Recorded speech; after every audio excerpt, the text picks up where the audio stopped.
Nathan, it's finished 1-1 here at Bradford Park, haven't you, this evening? Just your reflection on that performance.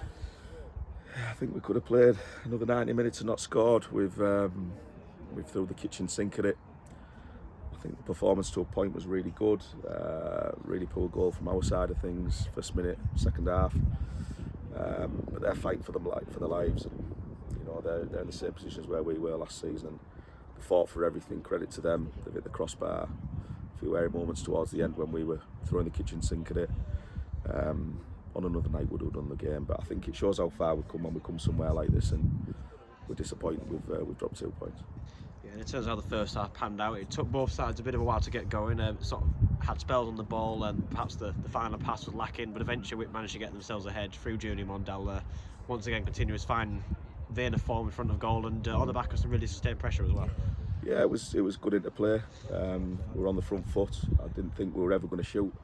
Luckily, it ended up being the perfect goal. But for the pressure that we had in the first half, we didn't create enough clean-cut opportunities, and there was some balls fizzed across the box, and likewise for Bradford, they had exactly the same. So it was a bit end-to-end.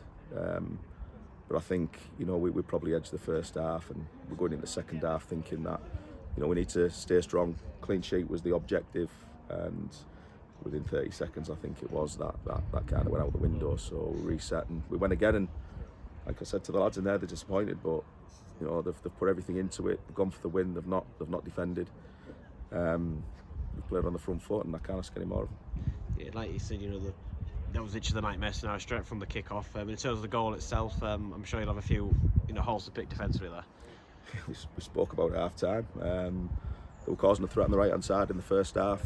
The kid was very direct. He was tricky. He was getting balls in, and the objective was to stop crosses. We didn't get tight enough. We didn't stop the cross. It was just a real scruffy goal from our point of view. So, listen, that's what you get at this level of football. There's no point looking back. We'll work on it. That's all we can do. We'll look forward, and it's certainly one of the things we're looking at moving forwards. It's an area we want to improve on. Yeah, it's one of those as well in the second half where on the back of getting that goal, Bradford had a double chance. Thankfully, Shaman there to deny on both occasions. Yeah, mistake from us. I think it was a mix-up at the back.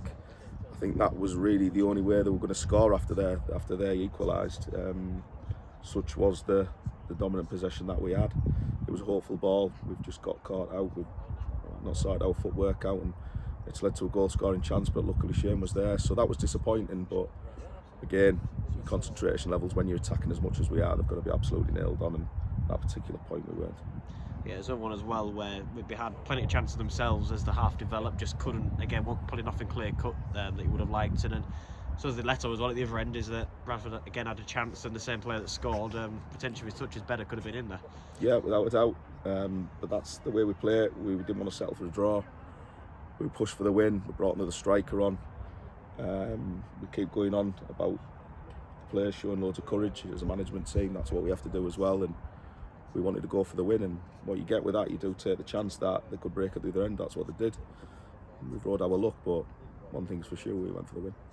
Yeah, and in terms of where it leaves you now, it's your first league game in basically a month. Still the team that played the least amount of games. That was only the 10th one of the season, and with those games in hand, it's sort of disappointing me. These might be the results you look back on in a few weeks' time, where I think if we only did one, then where you could have been. Yeah, listen, we don't look back. Things have happened. That's the first thing I get out of the players' head. There's no regrets. You don't look back, you only look forwards. Listen, we're averaging in the league 1.7 points after 10 games. That's not bad. Still a long way to go. We're having a great run in the FA Cup. That's beyond our wildest dreams at this stage of the season, I think. So there's a lot of credit that goes to the lads. The important thing is now it's we've got another league game that we need to concentrate on, which is next week. And we'll want to. Same kind of performance, but a little bit more clinical and a little bit better at the back. And you've got the perfect performance, and that's what we're striving for. Yeah, and that game against Gainsborough as well. Obviously, you'd be keen to go into that one on with a good performance, heading down to Bristol, but also a chance as well to finish off at home before that big trip. Yeah, it goes without saying. You go into every game and you want to win every game, but it doesn't always work that way because the opposition are there to stop you. They've hit a bit of form. We've got to put the FA Cup firmly to the back of our minds. We'll be training on Thursday next week. Going to work on some things that we've taken out from tonight, and we'll go into the games per game looking to pick 3 points up at home. It's as simple as that. But you know, we won't be looking back. It's just looking forward.